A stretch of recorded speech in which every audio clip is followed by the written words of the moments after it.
Okay, today what we're going to do is we're removing that chimney and we're going to put in a new sheet coming up and down there, and we're just going to be disconnecting the heater at the bottom. So we're starting inside, and I'm just going to get rid of the heat shields at the back of the chimney. One's held in place with a clip and the other's just unscrewed. It's just standard screw bit, nothing special.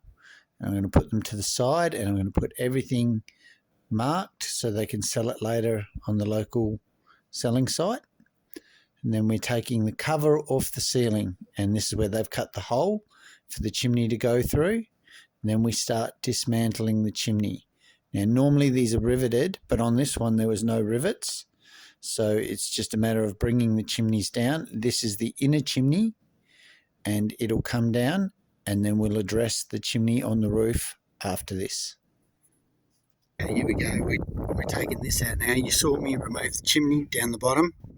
That's just a matter of undoing the screws and lowering it down, keeping all the parts. This, effectively, what it is, it's a chimney outside the chimney, and the idea is that all the heat goes up the inner chimney and it disperses as best it can out there, and then you've got an air gap between them, and then this outer chimney is used to waterproof it in the roof. So we've got to take off the sheets, just make sure it's not fixed to anything inside. I don't know, it doesn't feel like it is, and replace this sheet with a brand new one. And whoever installed this did a good job, because they put it in the middle of the sheet. They didn't put it on a lap. You should never install one of these on a lap. So we're just going to start by taking all this off and breaking the silicone, because I want to get the chimney flue out before I get stuck into the actual sheet, because I don't want it sitting around in the roof.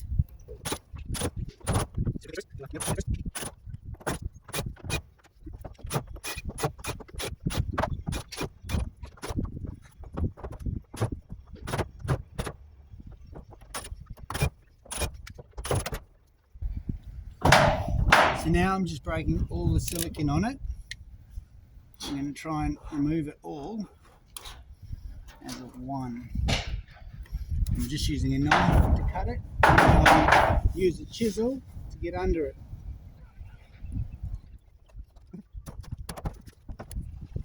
Now this has been siliconed on well, nice and tight, so you've got to get right under it, get all the silicone off, and just ply it off, work it off slowly.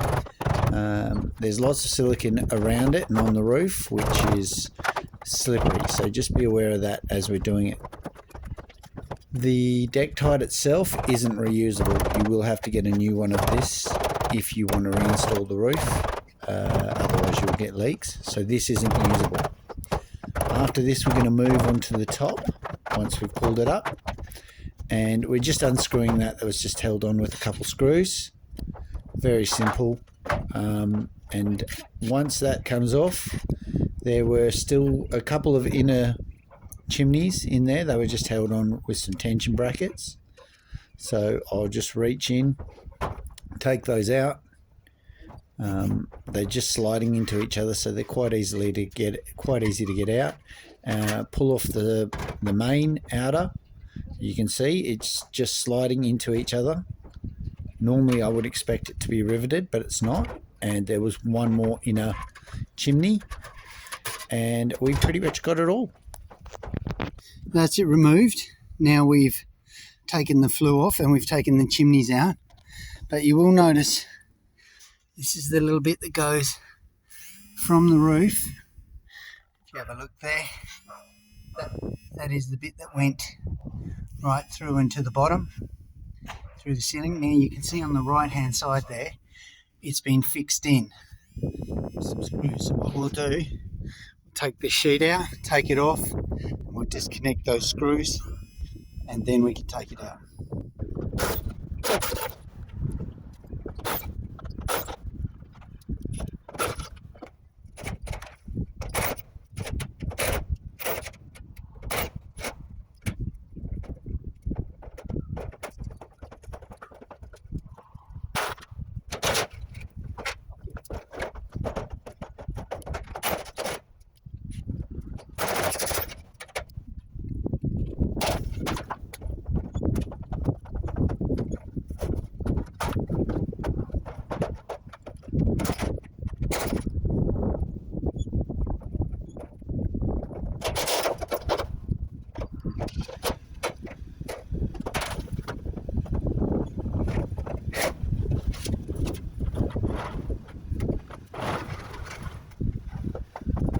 Okay, so there you go. If you're ever thinking about putting in one of these, you can see how they've done it. They've put in a new rafter down here to support this existing, which, by the way, I think is done wrong. Should have run a piece right across. And then on top of that, they've just done a little square around it with some channel to hold that in place, that chimney. So what I'm going to do now is undo that, and I'm going to lower it down. I may have to get the owner to grab that, otherwise we could be in a bit of trouble when it lands. Alright, but if you ever have to install one, they do put something in the roof so that the wind doesn't move it and it doesn't damage your ceilings.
So there you have it. The sheet is all in place, right up to the top. Nice solid sheet, all finished, all done. Looking good. You wouldn't even know there was a chimney there. Alright, so that's how you remove a chimney. And I hope this was helpful to you, and if you did, please like and subscribe it, and I will see you on the next video.